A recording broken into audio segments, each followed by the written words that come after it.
আর মরণের ছবি আঁকে।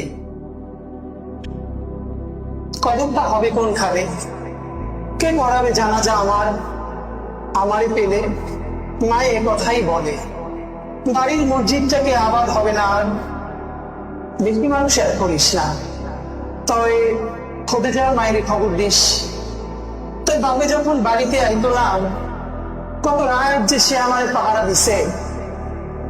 আমার দাফন হয়ে গেলে তুই থাকবি আরো, সবাই যাবার পর পড়তে থাকবি ইয়াসিন আর রহমান। হাত তুলে আল্লাহরে কবি, মায়ের প্রশ্ন সহজ করো হে খোদা দয়াবান। মায়েরা চিরদিন আলিফের মতো থাকে না, মায়েদের দেহ বার্ধক্য আসে একদিন। কোমরটা নুয়ে পড়ে রূপুর মতন, সুরমায় ছেয়ে যায় চোখের উঠন।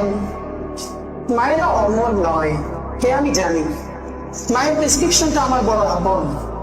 আব্বার দেওয়া হাতের বালা, পিতলের পানের থালা, এমনকি তার নামাজের সেই ভাঙা চৌকিটাও।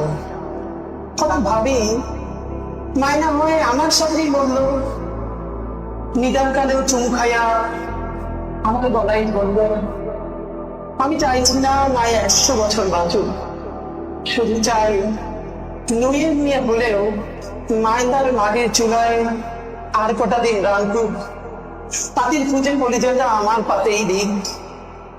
সংসারে মাত্র একটা অদৃশ্য ঐশী সুতো, মাকড়সার মতো সেই সুতোটা আর কটা দিন বাঁধুক। ধন্যবাদ।